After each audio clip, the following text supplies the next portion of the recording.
Tony. Hmm.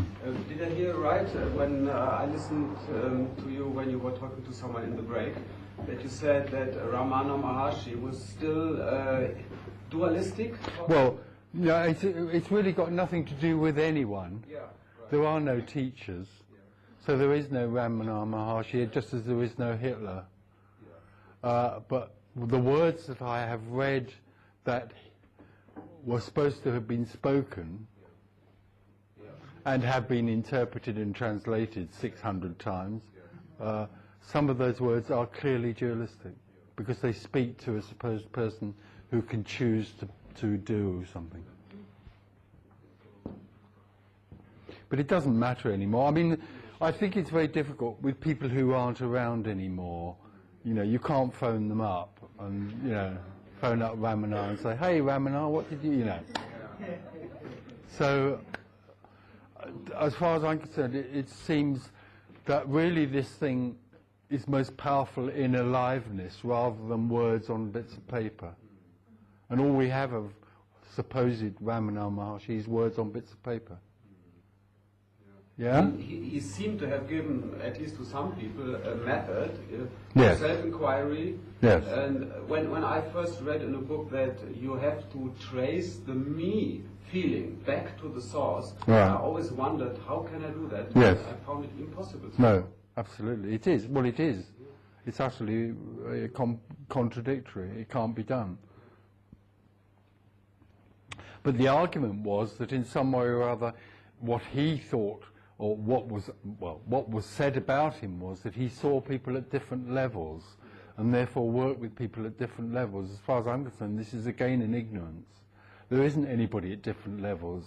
You can't cultivate understanding and rise to another level with this. You can in your search for what is supposed to be enlightenment because you think it's something that's personal to you. But this has nothing to do with people being at different levels. This is about childlikeness. There aren't different levels of childlikeness. There aren't different levels of oneness. There is bloody oneness, or there isn't. You know, don't you start getting into that idea that somehow there are some people that can understand this and some people are not. You're back into a total ignorance. This has nothing to do with understanding. This is, we are this. It's totally natural and simple. It doesn't need levels.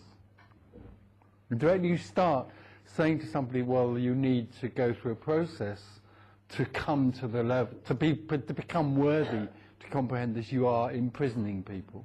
You're just imprisoning them.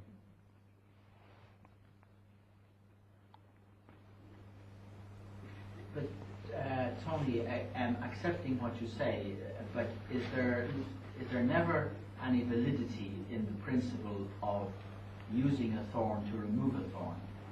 Well, yes, in terms of concepts, that can happen. But that has nothing to do with personal volition. If somebody walks in, and if a separate individual walks in with a concept about the nature of enlightenment, and that concept is destroyed or dissipated by a clear concept. If that concept is confused and it's dissipated by a clear concept, all you have is somebody that no longer has a confused concept. But you still have somebody. The whole point is you still have someone. You can have somebody who, I mean, I know people who can write this out in 5 sentences, what I'm talking about here. They can just write it out. They understand it totally, and it's meaningless. Because all they do is understand it. That's why I'm saying that the whole idea that people, you know, are at different levels is just nonsense. There's such an arrogance to think that, you know, there are people out there at different levels of understanding. It's an arrogance and an ignorance about the nature of oneness. Are there different people in this room who are sitting on seats at different levels? Mine is higher. Yours, yeah.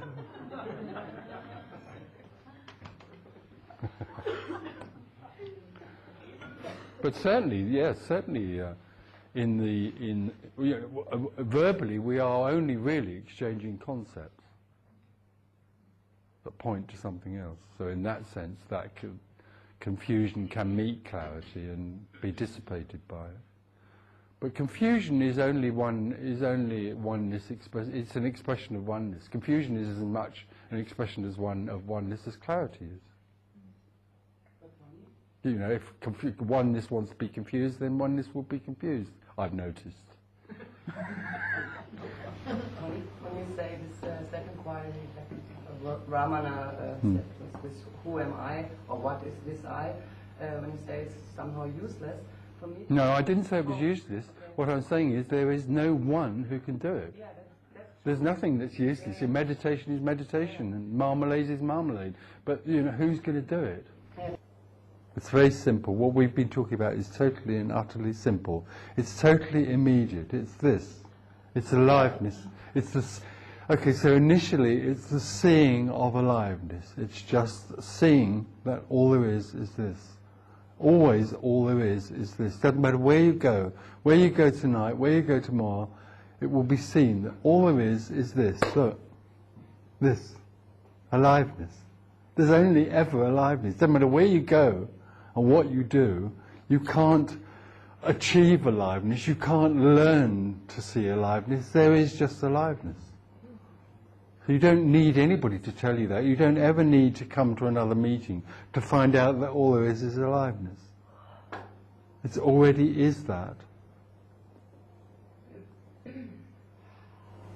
But why is it so difficult to accept? Because you're always looking for something. We're always looking for something.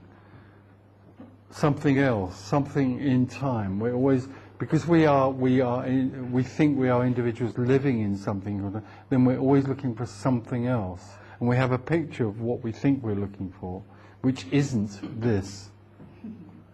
So hardly ever is there just the seeing of this. There's always a living in anticipation of something to come. What we don't realize is that this is what we're looking for. And it's constantly here. It is constantly what is, rather than what could be.